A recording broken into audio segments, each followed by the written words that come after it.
বাংলা সিনেমার আকাশে অনেক নক্ষত্র উঠেছে, আবার মিলিয়েও গেছে, কিন্তু এমন এক নক্ষত্র আছেন যিনি আজও অমলিন, চির উজ্জ্বল।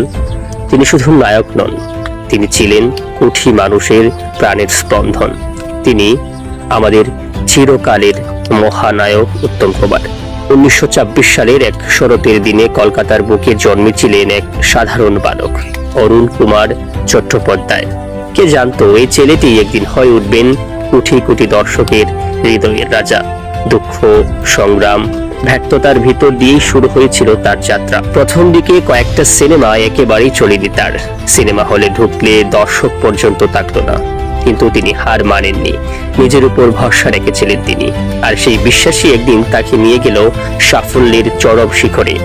74.5 থেকে শুরু হলো এক অমর অধ্যায়। যখন স্ক্রিনে ভেসে উঠত উত্তম সুচিত্রা, পুরো হল নীরব হয়ে যেত। তাদের রোমান্সে ছিল নিষ্পাপ ভালোবাসার ছোঁয়া, আর দর্শকের চোখে জল এনে দেওয়া আবেগ তাদের নিত্যদিনের কার্যক্রম ছিল। তারা শুধু নায়ক নায়িকা নন, তারা হয়ে উঠেছিলেন স্বপ্নের যুগল, বাংলার রোমান্সের প্রতীক। দর্শকেরা তাকে শুধু সিনেমায় দেখেনি, তাকে তারা আপনজন মনে করত। প্রেমিক, স্বামী, ভাই, বন্ধু, সব চরিত্রে তিনি যেন আমাদের ঘরের মানুষ হয়ে উঠেছিলেন। তাই তো দর্শকেরা ভালোবেসে তাকে বলেছিল মহানায়ক। এই ভালোবাসা অর্জন করা যায় না, এটা কেবল পাওয়া যায় মানুষের অন্তরের গভীর থেকে। 1980 সালের সেই কালো দিনে তিনি চিরদিনের জন্য চলে গেলেন, কিন্তু সত্যিই কি তিনি চলে গেছেন? না, আজও তার সিনেমা দেখলে বুকের ভেতর কাঁপন ওঠে, তার সংলাপ শুনলে চোখ ভিজে যায়।